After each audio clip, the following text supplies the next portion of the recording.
अस्सलामु अलैकुम वरहमतुल्लाहि वबरकातुहू। आज के सबक में हम हर्फ ज़्वाद के बारे में पढ़ते हैं। ज़्वाद हर्फ हाफिया। हाफिया इसको क्यों कहते हैं? हाफतुल लिसान। ये हाफतुल लिसान ज़ुबान के जब हिस्से मैंने आपको बताए थे, उन्हें बताया था कि हाफतुल लिसान कौन से हमारे ज़ुबान का हिस्सा है। आप उस वीडियो में देख लीजिएगा। तो उसमें ये जब हाफतुल लिसान ज़्वाद ज़ुबान की करवट जब बाएं तरफ वाली ऊपर की 5 दाढ़ों से लगे तो इससे ज़्वाद अदा होता है। ज़्वाद जो होता है अदा, वो 5 दाढ़ें कौन सी है?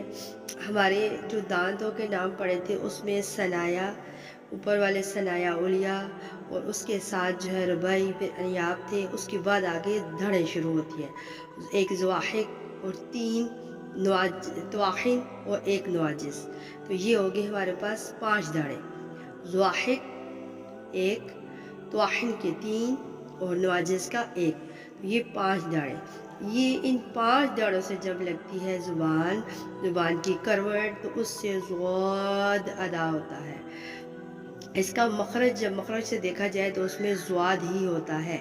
अगर मखरज के जब हम कुरान मजीद में पढ़ते हैं मखरज के लिहाज से, तो ये जब इधर से लगाएंगे अपनी ज़ुबान की करवट तो ज़्वाद अदा होगा, द्वाद नहीं होगा। द्वाद में मखरज फिर चेंज हो जाता है। इस तरह जैसे ये जो 5 दाढ़ें हैं हमारे दांतों के, ये जो है 20 है।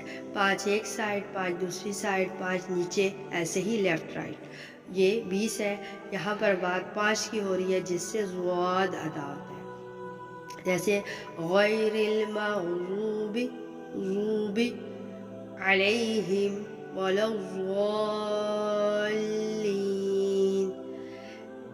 उम्मीद है समझ आ गई होगी। आगे अरूफ़े तरफिया, इसमें 3 लफ्ज़ हैं, लाम नून रॉ। यानी तरफिया क्यों कहते हैं? यानी एक तरफ, यानी तरफ लिसान। जैसे हमारी ज़ुबान की जब हिस्सों के नाम बताए थे उसमें रासुल लिसान, तरफ़ुल लिसान आपको बाकायदा बताया गया था।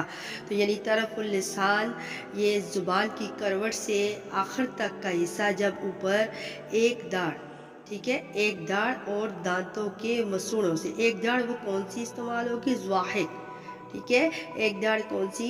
ज़वाहिक, और दांतों के मसूड़ों। तो ये आगे ज़वाहिक से आगे जो दांत है इनके सनाया उलिया का हो गया, और साथ में रुबाई और अनिया, इनसे जब लगे तो इससे लाम अदा होता है। ठीक है, ज़वाहिक से सनाया तक जितने भी हैं इनके मसूड़ों से लगता है। ये भी 5 दांत बनते हैं, इससे लाम अदा होता है।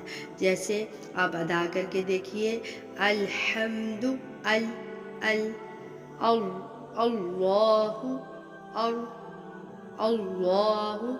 ठीक है, तो इससे आपको पता चल जाएगा। मखरज नंबर 10, इसमें नून के बारे में।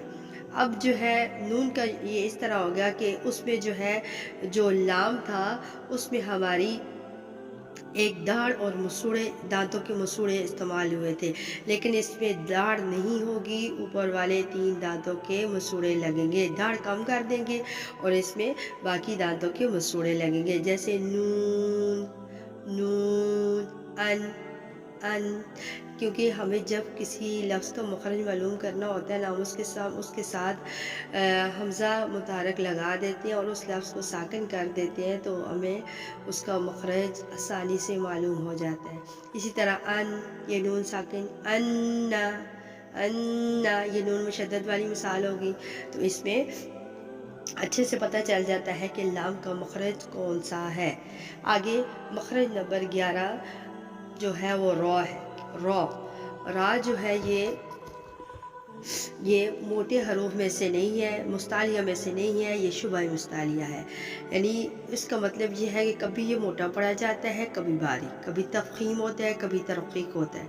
इसलिए जैसे ज़ेर में ये बारीक पड़ा जाएगा और ज़बर और पेश में ये मोटा पड़ा जाएगा। अब इसका मखरज क्या है कि जब ज़ुबान के किनारे की पुश्त, ज़ुबान के किनारे की पुश्त किसे कहते हैं? पिछली साइड को, जब ऊपर वाले दांतों के मसूड़ों से लगेगा तो इससे रॉ अदा होगा।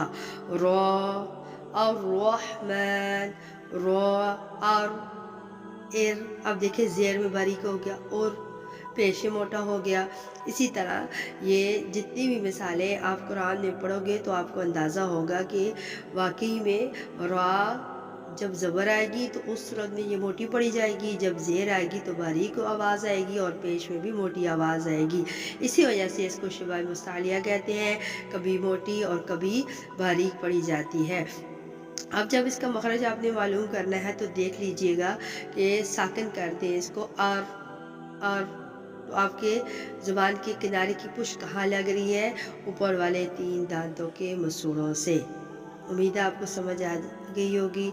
अल्लाह ताला हम सबको अमल करने वाला, पढ़ने वाला, पढ़ाने वाला और ता क़यामत इसको जारी रखने वाला बनाए। वमा अलैना इल्लल बलागुल मुबीन।